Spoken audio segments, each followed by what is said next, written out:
Seperti yang pernah saya dengar begini, waktu istana di Kalimantan Timur, IKN, lalu saya kebetulan dengar di TV,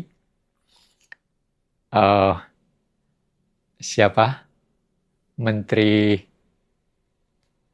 orang Batak ini, Luhut datang ke sana, dia melihat rumah untuk menteri, dia katakan rumahnya ini kurang besar, dianggap kecil. Lah, saya pikir ini gimana sih? Memang rumah menteri itu selalu harus mewah. Iya kan? Jadi ada pengertian-pengertian yang salah dalam posisi seorang pejabat harus mempunyai ini, mempunyai ini, mempunyai itu. Untuk itu saja, coba sekarang menteri kita itu gajinya 185 juta. Kalau itu dikaitkan dengan untuk kepentingan rakyat, rakyat itu jangankan mimpi untuk mendapat 1 juta. 1 juta aja susahnya bukan main, mereka cari kan. Sebagian besar dari kita. Lalu rumahnya segala macam mewah, kendaraannya. Ya saya minta agar supaya akhirilah dalam kenyataan hidup kita. Walaupun kita selalu mengatakan bahwa kita kaya, kita segala macam, tapi nah yang lucu itu kan Gubernur Kalimantan Timur mengatakan dia naik mobil itu untuk kepentingan marwah. Marwah itu kan kaitannya dengan masa kita memiliki sebagai gubernur lalu marwah dari Kalimantan Timur harus kita turunkan, kita tidak pertahankan dengan dan simbol daripada marwah itu adalah mobil yang semahal itu. Nah, jadi ada pengertian-pengertian yang salah dalam hal tertentu di dalam menerjemahkan bagaimana seharusnya seorang pejabat mempunyai apa, dan sebagainya. Gitu. Jadi apa ya? Kita nih harus gimana nih? Karena kita diambang apalagi ada perang, penurunan ekonomi, belum lagi memang secara garis besar sebelum adanya perang pun ekonomi kita tuh rakyat-rakyat tuh masih banyak yang miskin. Ya sekarang mendekati di pasar-pasar sekarang, kemarin itu saya anggap lucu. Menteri Keuangan ke pusat perdagangan itu di Jakarta. Dia datang ke sana dan dia melihat bahwa masih ramai orang datang ke sana dan itu dianggap sebagai sesuatu yang baik. Ya, itu kan yang dia lihat di situ. Tapi ke tempat lain kan belum tentu. Bayangkan harga cabai sekarang berapa banyak? Tiap hari naik. Kalau nggak salah tadi saya dengar 150 kalau nggak salah per kilogram. Ya, jadi ya sebenarnya yang harus ada kebijakan tertentu yang justru kembali kepada pelayan-pelayan rakyat ini. Yang harus sadar bahwa dia tidak boleh lebih dari ini. Jadi ada kesadaran personlik bahwa saya duduk di sini dan saya punya hak hanya sampai di sini. Tidak boleh menyebabkan rakyat saya justru mengalami hal seperti contohnya itu yang kemarin labu siam 2 kan. Hanya mencuri labu siam 2 biji, dia harus mati karena dipukuli oleh penjaga kebunnya.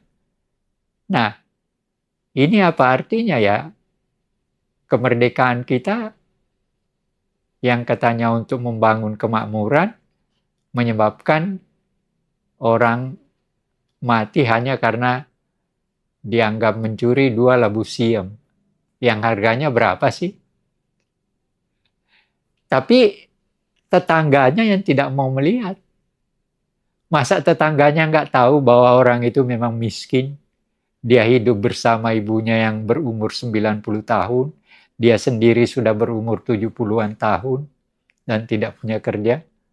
Waktu habis dipukuli, dia mau ke puskesmas saja, dia nggak punya duit. Akhirnya bertahan dengan sakitnya, akhirnya mati. Ini apa? Negara merdeka kok seperti itu? Jadi apa ya? Gimana kita sebagai rakyat dulu lah harus menanggapi dan solusi dari masalah-masalah ini tuh. Ya, akhirnya kebijakan pemerintah lah. Kan tujuan adanya pemerintah itu untuk kemerdekaan ini, kemerdekaan kita, melahirkan pemerintah dari republik ini, tujuannya apa? Untuk memberi kesejahteraan kepada rakyatnya, bukan untuk memberi kesejahteraan kepada pejabatnya. Kan itu. Pejabat itu, bupati mulai dari presiden sampai ke bawah, tujuannya menduduki jabatan itu bukan karena jabatan itu saja, tapi tujuannya adalah memberikan kesejahteraan kepada rakyat. Kalau menurut istilah Pancasila kan keadilan sosial bagi seluruh rakyat Indonesia. Itu yang harus dipikirkan oleh pejabat. Bukan untuk mendapatkan mobil yang harganya miliaran. Kan itu. Itu yang harus dilakukan. Kalau itu tidak dilakukan, ya apa yang mau dilakukan untuk kesejahteraan kalau pejabatnya dia mikir dirinya sendiri, Nah, kemewahannya sendiri. ini ada yang menarik antara politik dan bisnis. Karena pada akhirnya banyak pebisnis-pebisnis yang ingin meluaskan bisnisnya, apalagi zaman sekarang dengan cara memasuki politik dan akhirnya menjadi politik bisnis. Iya, itu sih biasa sebenarnya. Asal persoalannya ada aturan-aturan dan patokan-patokannya. Nah, yang menjadi soal itu aturan ini yang sering dilangkahi kan. Itu yang menjadi persoalan. Jadi ada aturan segala macam, tapi justru dilompati aturan itu. Ya tidak ada orang melarang siapapun, tapi jangan menggunakan posisi anggota DPR misalnya, atau jadi menteri, lalu kemudian posisinya itulah yang menyebabkan dia gunakan untuk kepentingan dirinya sendiri. Nah, itu yang salah. Tidak seperti itu tujuannya berpolitik. Tapi kalau dari mental ekonomi masyarakat bagaimana? Karena memang kita lihat nih nggak cuma pejabat-pejabat tinggi, tapi bahkan dari yang kalau di birokrasi ya sampai ke eselon 2, eselon 3, bahkan mungkin eselon 4 pun banyak yang melakukan hal-hal tersebut ya. Contoh kayak Gayus Tambunan dan lain-lain. Iya, jadi nah itulah yang seharusnya menjadi persoalan. Misalnya kan ada kontrol dari setiap departemen. Iya kan? Tiap departemen itu punya inspektorat jenderal. Yang ini sebenarnya tujuannya untuk mencegah korupsi itu. Tapi celakanya apa? Inspektur jenderalnya sendiri koruptor gitu. Kan kacau kan? Iya. Jadi ya begini aja. Kita jangan berhenti untuk memikirkan bahwa kita ini bangsa dan negara yang sudah merdeka. Dan kemerdekaan kita itu melalui suatu perjuangan yang panjang.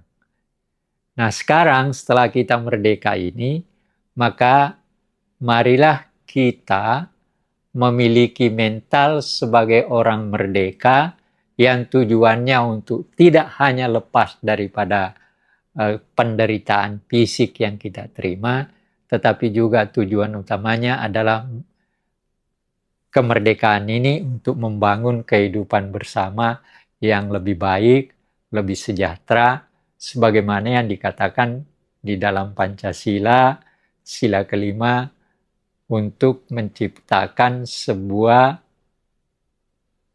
kenyataan keadilan sosial bagi seluruh rakyat Indonesia. Itu aja sebenarnya yang harus menjadi pegangan kita. Apa gunanya kita selalu ngomong tentang Pancasila kalau itu tidak terwujud? Itu kalau menurut saya. Saya nggak tahu orang lain. Oke.